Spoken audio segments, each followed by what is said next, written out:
भरधाव वाहनाची ऊसतोड, कामगारांच्या बैलगाड्यांना धडक, तब्बल 200 फूट फरफटत नेले. आष्टी तालुक्यातील शेंडगेवाडी सावरगाव गड येथील ऊसतोडणी कामगारांच्या बैलगाड्यांना पहाटे एका भरधाव वाहनाने भीषण धडक दिली.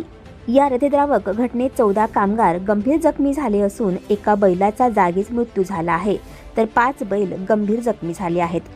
वृद्धेश्वर साखर कारखाना पिंपळगाव कासार येथे ऊस तोडणीसाठी हे कामगार आपल्या बैलगाड्यांसह जात होते.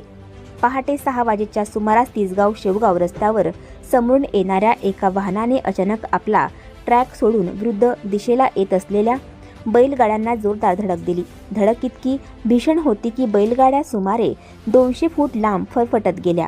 या अपघातात एकूण 14 जण जखमी झाले आहेत. त्यापैकी पूजा नाना शेंडगे वय वर्ष 30 आणि शरद शेंडगे वय वर्ष 40 यांची प्रकृती चिंताजनक असल्याचं त्यांना तातडीने अहिल्यानगर येथील इम्पल्स हॉस्पिटलमध्ये हलवण्यात आलं आहे.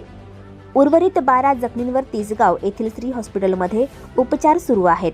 त्यामध्ये अभिषेक मरगळ, विशाल मरगळ, कोमल ठेंगल, राणी ठेंगल, अशोक ठेंगल, सीमा शेंडगे, संगीता शेंडगे, बबन शेंडगे, लीलाबाई शेंडगे, आदित्य शेंडगे, तुळजाई शेंडगे आणि राणी गोल्हार.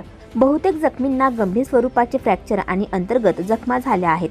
घटनेची माहिती मिळताच आमदार सुरेश धस यांनी क्षणाचाही विलंब न लावता घटनास्थळी धाव घेतली. त्यांनी तातडीने पोलीस प्रशासनाशी संपर्क साधून रुग्णवाहिका आणि मदतीची व्यवस्था केली.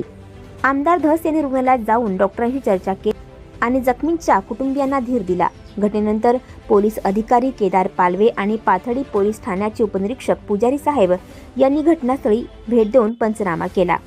आमदार सुरेश धस यांनी दोषी वाहन चालकावर कठोर कारवाई करण्याची मागणी पोलीस प्रशासनाकडे केली आहे. या अपघातामुळे ऊसतोडणी कामगारांच्या सुरक्षेचा प्रश्न पुन्हा एकदा ऐरणीवर आला असून परिसरात हळहळ व्यक्त केली जात आहे.